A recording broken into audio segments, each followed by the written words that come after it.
This Just Keep Buying by Nick Maggiulli book summary teaches you how to invest and spend money without feeling bad.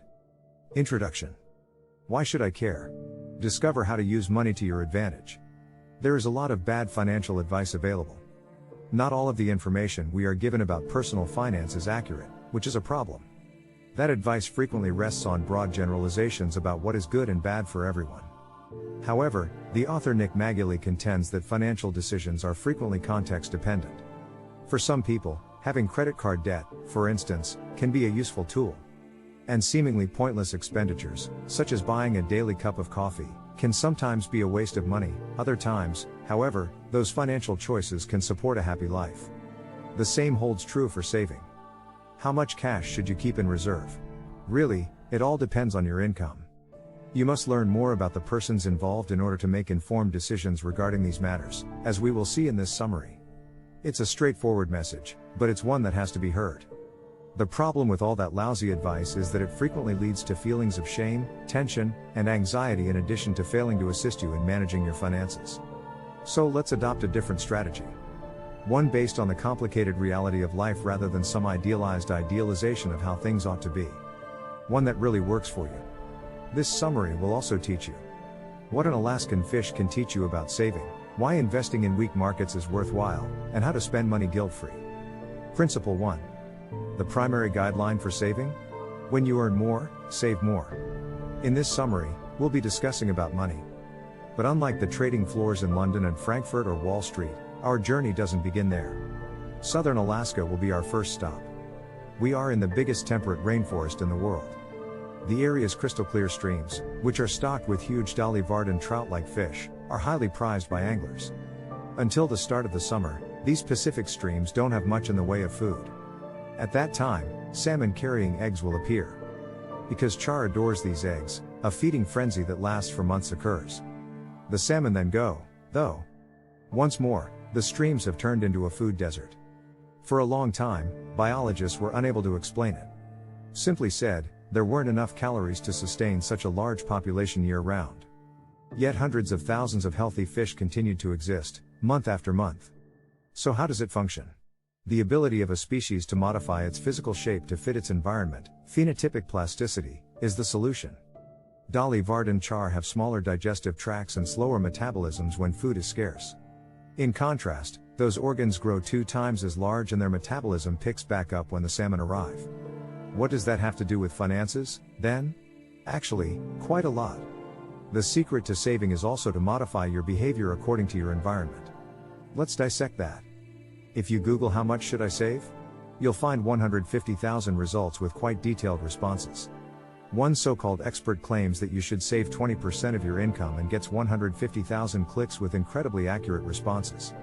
According to a self-styled expert, you should set aside 20% of your income. No, according to another, you need to save 3 times your annual income by the time you're 40. All of those responses are predicated on the idea that everyone has the same capacity for saving. But that's simply untrue. The main factor affecting savings, as economists note, is income. People in the bottom 20% of earners in the United States generally save just 1% of their income. That percentage increases to 25% for the top 20%. The notion that everyone should save a certain amount goes against empirical data that reveals that not everyone can. The fact is that many people migrate between those economic groups. Life isn't static, after all. You frequently make less money when you're young and more money as you get older. However, high earners frequently leave the grind for more rewarding work in underpaid fields. Depending on your employment, you may or may not have to live in an expensive city. Then there are the highs and lows of life, along with their financial repercussions: weddings and divorces, children, promotions and layoffs, leaking roofs, and Christmas bonuses. It would be a fool's errand to attempt to encompass all of messy reality with a single, clean rule. This brings us full round to our Dolly Varden char, who adjust their calorie intake in response to the amount of food that is available. Their adage? When you can, eat what you can. Saving what you can when you can is a great saving principle as well. In real life, that entails saving more when your income is higher and less when it is lower. Key concept 2. Create a realistic savings goal by taking an inventory of your finances. Let's review. We frequently consider saving as a should and ought situation. But money doesn't abide by moral principles. It is numerical. You can't save what you don't have, it states plainly. So let's disregard Google's dubious suggestions for what you should be doing and reword the query to be more realistic. Where are you in terms of money? What can you currently save? You'll need to look at your finances more closely and examine the records in order to find out. Accounting is known for having two sides to it. The receipts are listed in one column. The money is out for the other records. Add up the values in the first column, then deduct the corresponding amount from the second. Your solution is there. In other words, savings are equal to income less consumption. The number on your paycheck is in the first column, which is simple. Spending money is more difficult. The conventional wisdom is to record every dollar you spend. You are not alone if you have attempted that and failed. Even the author struggles with it. Monthly energy bills and other fixed expenses like rent or mortgage payments are simple to budget for because they rarely change. It's more difficult to keep track of changing costs nevertheless. So, to make things simpler, figure out your fixed costs first, and then estimate the remainder. Purchase groceries. Calculate an average based on how frequently you shop and how much you typically spend. Imagine you go grocery shopping once a week, which costs you about $100 on average. It's closer to $90 some weeks. Every now and then, you might need to replace something pricey, like a bottle of fine olive oil. Then it is more like $110. However, your monthly spending totals roughly $400. Apply it now to all of your costs. How much do you usually spend on entertainment? Coffee before going to work? On alcohol following work? Or train tickets, respectively? On a book, a movie, or your preferred hobby? Write that down and then finish the equation. Let's say your take-home pay is $4,000 after taxes and your variable and bill expenses total $3,000. There is still $1,000. The amount you can save is that. But is the quantity you have left sufficient? Once more, it depends. The basic rule of thumb is that, in order to retire, which is what the majority of your assets are for, you'll need 25 times your annual consumption. However, how that manifests in daily life depends on lifestyle. You probably won't want to give up such things if you're used to routine foreign travel and a lively social life in a wealthy neighborhood with expensive housing. You will therefore require more than someone who does not possess or practice such things. However, supposing it is insufficient. What then? Two options exist. The straightforward mathematical response, and the correct one, is that you must increase your income in order to increase your earnings. That's a sobering truth, which is perhaps why the second response, sacrificing your quality of life to save more money now, receives so much attention in mainstream financial advice. That, though, is a formula for sorrow. Goal 3. Want to increase your income? Just continue to invest. You can't save yourself from poverty for one obvious reason: you quickly run out of things to cut back on. To put it another way, there are strict limits to saving. But what about increasing your income? There are boundaries present, but they are far away. If your hourly wage is $10,000, it might not be prudent to increase it further. You may enjoy free time more than the additional money you could be making if you worked harder because you're currently financially secure. Similar to this, top earners could decline raises if the additional funds are taxed at a high rate. But for the majority of people and situations, increasing your income is the best course of action. The query is, how? The book's title contains the author's response. But let's talk about horses first before we move on. More particularly, racehorses. Jeff Sater is one of the biggest names in the horse racing industry. Before purchasing horses for years, Sater considered a variety of factors. In addition to measuring their nose size, feces weight, and muscle fiber density, he would also verify their ancestry. Nothing, however, was related to racing efficiency. Sater decided to try something new. He gauged the dimensions of the horses' hearts, particularly the size of their left ventricles. Bingo! He had at last discovered a trustworthy indicator of racing success. He won more races and purchased more animals with bigger left ventricles. The relationship between a horse's genetics and its capacity for winning races is one example of how a single accurate piece of knowledge can sometimes aid in our understanding of a complicated system. Or the most effective approach to increase your income in the erratic financial markets? This is how Warren Buffett sums up just one fact: the majority of the time, stock markets move up. He is correct. The United States had 2 world wars, the Great Depression, a dozen recessions, an oil shock, and a flu pandemic throughout the 20th century. However, the Dow Jones, a gauge of stock value, increased by 1,600%. By the way, That comes after inflating the fact that the majority of stock markets rise most of the time. He is correct. The United States had 2 world wars, the Great Depression, a dozen recessions, an oil shock, and a flu pandemic throughout the 20th century. However, the Dow Jones, a gauge of stock value, increased by 1,600%. That, incidentally, includes inflation. So what should we conclude? Here is how the author sees it: the only piece of sound investment advice is to simply keep buying equities. Over many years, it is much more difficult to lose than to win. This way of thinking is rewarded on markets that are infamously laggy, like the Japanese stock market. Japanese stock prices peaked in 1989 and have yet to return to that level. You would currently have $690 if you had invested $1,000 in a single transaction back then. However, if you had put $1,000 aside each year from 1989 until 2022, your $33,000 investment would now be worth $59,000. Even while it's not a tremendous return, it's better than what you'd get if you just let inflation drain your cash reserves. You don't have to commit your life to a certain market, of course. As we have stated, most markets increase. What you really want to do is diversify your holdings, perhaps by investing in an index of multinational businesses with operations across various markets. The specifics of how to do that are outside the scope of this discussion. You are better off speaking with your financial counselor about them. But it's important to keep in mind that historically, the line has tended to rise. You can increase your income by attaching your funds to that line. Key concept number 4. Debt isn't as straightforward as it may seem. There are 2 types of flowering plants found in desert regions of the world: annuals and perennials. Annuals have a single growing season, reproduce, and then die, whereas perennials might last for many years. But unusual things happen to the annuals that live in the desert. Each year, some of their seeds don't sprout. Even when the conditions are ideal for sprouting, that is still true. That doesn't seem to make much sense at first. The survival of a species is anything but a given in this tough environment. Why would a plant refuse the chance to procreate? Water, or the absence of it, is the key factor. Although growing plants require water, the desert receives little rainfall.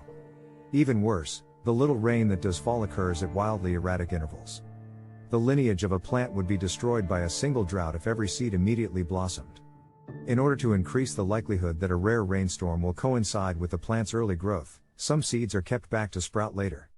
This type of approach, which aims to avoid catastrophic wipeouts in the event that the future comes out poorly, has a term in finance. It's referred to as bed hedging. It frequently entails a trade-off. Keeping seeds back entails ceding ground to rivals for our annuals. The long-term benefit of reproduction, however, outweighs the short-term benefit of territorial expansion.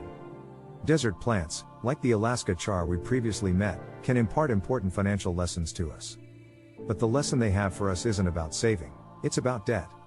Debt, according to common sense, is bad. Period. The borrower is a slave to the lender, even according to the Bible. But it's not quite that easy. Debt can actually be quite paradoxical. Recognize credit cards. We are all aware of how high credit card interest rates are. With that shovel in hand, it's simple to dig yourself into a hole that's challenging to escape. While it's not necessarily incorrect, it's also not the whole story. It's amazing how credit cards can benefit those with limited incomes. It is known as the credit card debt puzzle by economists. Let's say you have $1,000 in credit card debt and $1,500 in your checking account. Paying off the debt and getting by with $500 is the greatest course of action, right? Come back to our annuals now. Their actions appear unreasonable at first. Even still, closer examination reveals that this seeming irrationality actually makes a lot of sense. Therefore, that isn't always the best play. The future can seem dark when you don't have much money because all it takes is one drought or one string of unluck to put you out of business. Emergencies cannot be handled by your paycheck. You won't have enough money on hand to pay for repairs if the vehicle that you use to commute to work breaks down. Disaster. You are aware that getting a loan won't be simple because of your poor credit rating. What do you then? So, in order to maintain your access to credit in the future, you must continue paying those outrageous interest rates. A few seeds are saved. You spread your risks. Your maintenance of finances is ensured. This proves that debt is merely a tool that can be used or misused. It is neither truly good nor truly evil. Everything depends on the situation. So the actual query is, does debt help you accomplish your objectives? 5. Learn to appreciate spending your money because you can't save all of it. The smart, cold, and calculated actors depicted in economics textbooks are a fantasy. Real people are untidy, impulsive, more prone than reason to follow the herd or the subconscious's underlying logic. Thus, discussing money in an abstract manner is not really possible. We must also consider its psychological effects, and how it makes us feel, which is frequently awful. Take it from the American Psychological Association, which has been conducting an annual poll to determine the primary sources of stress in Americans' lives since 2007. What is the most popular subject each year? Money. Meanwhile, a 2018 Northwestern Mutual study revealed that significant levels of worry about saving are felt by half of all Americans. And it seems that everyone is affected by anxiety, regardless of wealth. According to a different survey, 20% of investors with fortunes between $5 and $25 million were likewise concerned about not conserving enough money. What causes this epidemic of savings-related stress? Simply put, guilt. We are inundated with financial advice, which causes us to doubt our decisions. Buying coffee every day? You are essentially flushing hundreds of thousands of dollars down the toilet. Brand new shoes? If you want to climb the property ladder, no. Natural peanut butter? You would purchase standard if you wanted to retire.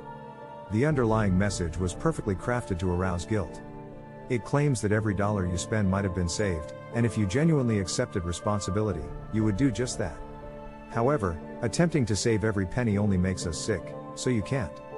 For instance, researchers at the Brookings Institute found that the stress of not saving enough overshadowed the benefits of saving when they examined Gallup survey data on savings and mental health. Their finding: saving only pays off if you can do it without stress. In conclusion, saving is vital, but so is quality of life.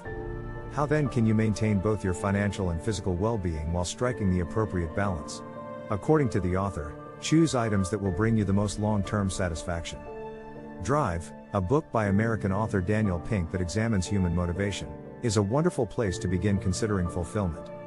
Pink contends that autonomy, mastery, and purpose are the three things that truly make us happy. In other words, having self-direction, developing our skills, and contributing to something greater than ourselves are excellent criteria to use while making financial decisions. Consider that latte you get from the coffee shop before work, which is the bane of so many financial experts. Although it might seem like a pointless expenditure, that cappuccino might actually help you provide your best effort at the office. If so, it's improving your level of occupational mastery. That long-term endeavor is incredibly gratifying, thus the money was wisely spent. On closer scrutiny, even what at first glance appear to be frivolous purchases may actually help you feel more independent or purposeful.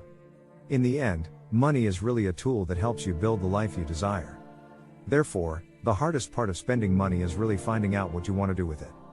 What matters to you? What do you want to stay away from? What ideals do you want to spread throughout the world? Spending money will be simpler and more fun once you realize that.